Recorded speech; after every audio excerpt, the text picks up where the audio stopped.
fans, so UFC 288 is in the books, and let's face facts, it wasn't going to be anything that was going to blow your hair back. It wasn't going to be something like really super, you know, it wasn't going to be something really exciting. You know, it was still a decent night of fighting, especially for the hardcore fans and whatnot, but it wasn't going to be like, oh my God, you know, this big, gigantic main event or big gigantic card that you gotta see that you cannot miss. It was nothing like that. You know, let's face facts. It really wasn't, but it was still somewhat entertaining.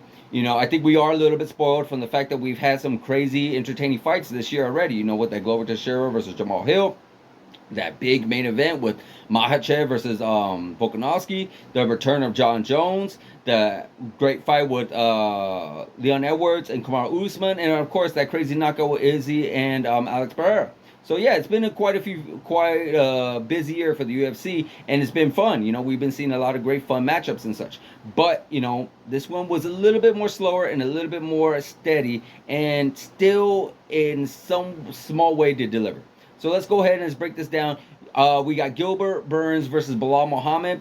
These guys actually did really well for each other. You know, I know Gilbert Burns just seemed like he was a step behind Bilal. You know, Bilal just went in there and he actually really surprised me because this fight was really made on real short notice. We all remember that the co-main event prior to Bilal Muhammad versus Gilbert Burns was actually Charles Oliveira versus Beneil Dariush. But Charles Oliveira ended up getting an injury and got rebooked for June 10th at UFC 289.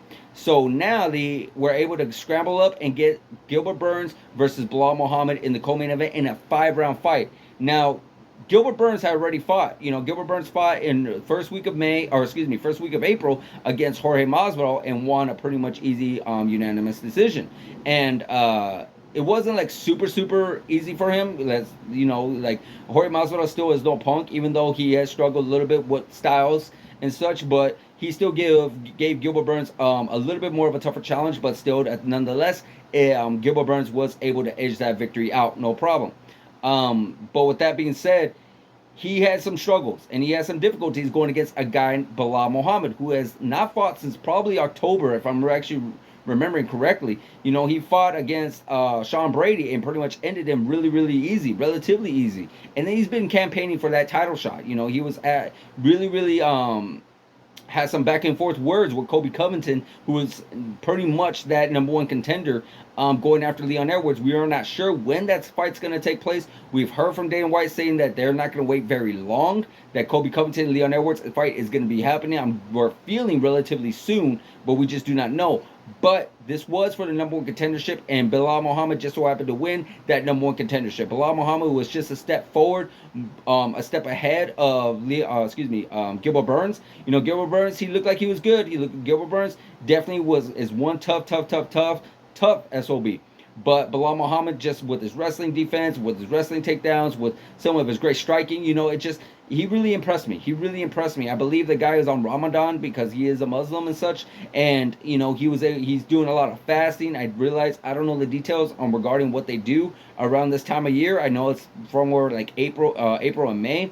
But he was able to come in. They both made weight and they both gave the best performance that they could give with the time that they had. And Bilal Muhammad is now your number one contender for the winner of Colby Covington versus Leon Edwards. What's next for Gilbert Burns? It's not necessarily 100% back to the drawing board. There's still a lot more contenders out there that he could be facing. You know, there's still a lot more opportunity out there that he could be facing. He could go after that up-and-comer as well. And Sean Brady. And who would not want to see that rematch with him versus Hamza? We all saw that match with Hamza Chimaev, and it was a war. It was a 3-round war. I would love to see a 5-round war with those two guys. So Gilbert Burns, he is definitely not going to be out for long. He's going to be back. He needs a little time, a little break, a little time to recuperate because, guys, this was his 3rd fight in 5 months.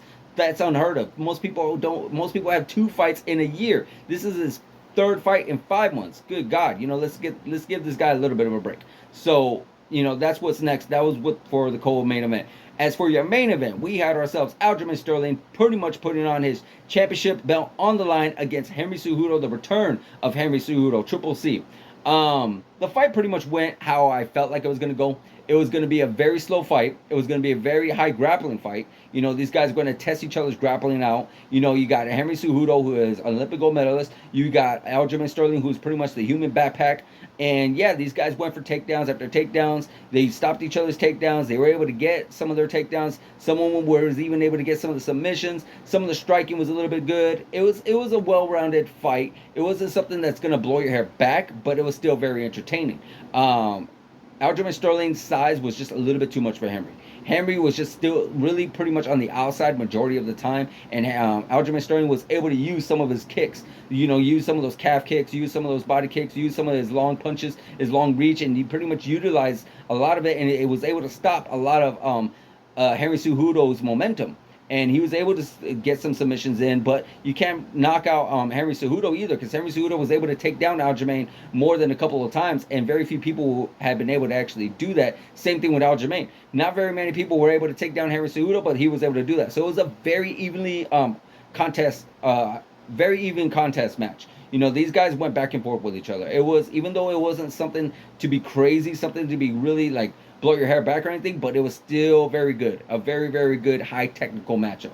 You know, it was very close. I mentioned that before, but I really felt like Aljamain Sterling did a lot more than Henry Cejudo did. I feel like Aljamain Sterling was a lot more busier. Henry Cejudo had some really good, interesting rounds, you know, where he was able to get the takedown. He was able to get some of the striking in there, but it just really felt like it wasn't enough. It really wasn't quite enough. You know, there were some rounds where I felt like, you know, it could have gone either way, but at the end of the day, it just seemed like Aljamain Sterling was just a little bit more busier than Henry. I gave Henry at least one, maybe 2 rounds. I would say 2 rounds tops. But Aljamain Sterling pretty much was just the more busier guy. Much more busier guy. And the much more, especially in the opening round, you could see right away that he was just going to straight up put on his dominance, put on the power, put on the strength, and pretty much show him like, hey, I'm here and I'm going to show you that I'm much more stronger than you. I am much more better than you. And that's pretty much what he did in the first round. But he was able to get Henry to the ground, and it was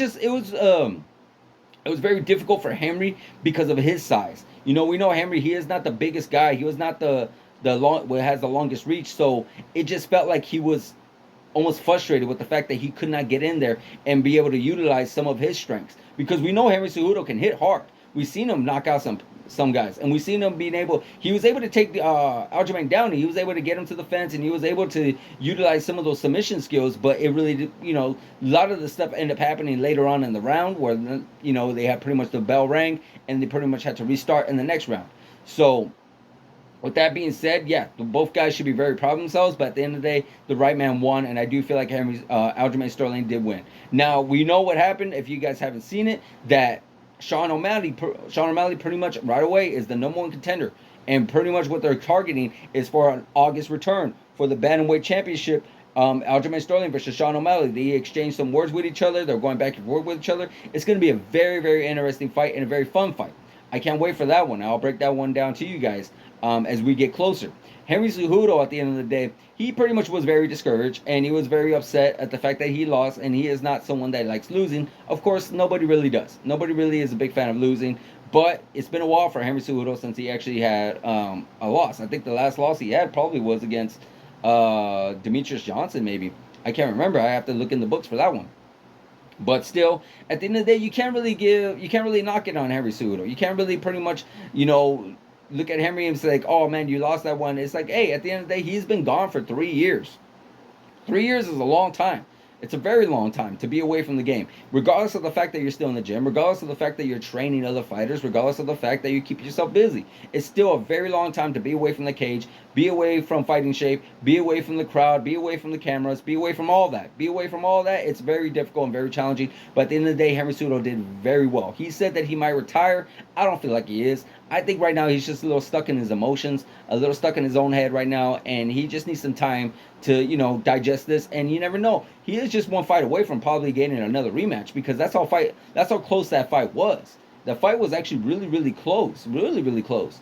And I feel like if Henry Cejudo was just a little bit more busier, he probably could have edged that one out and probably got that title back, that title wrapped around his waist again. You never know. So hey, you know what? The division's wide open. You know, you got so many great stars out there. There could be even a fun fight with him versus Marab. Hey, why not? You know, Marab is right there. Marab, you know, who trains with Aljamain Sterling. Hey, why not? Or put him against Marlon Vera, or even put him against Sandman Hagen. Or no, excuse me, not Hagen.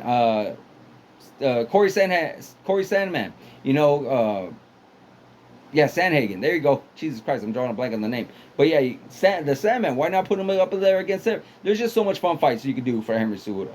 Definitely, it's going to keep himself very, very busy. Very busy, 100%. So guys, if you haven't saw the fight, go ahead check it out. Let me know what you guys think. Let me know if you think Aljamain is actually the one that won, or you let me know that if you think Henry Cejudo won. Let me know in the comments, guys. Like, subscribe, hit that notification button, and I'll see you guys in the next video.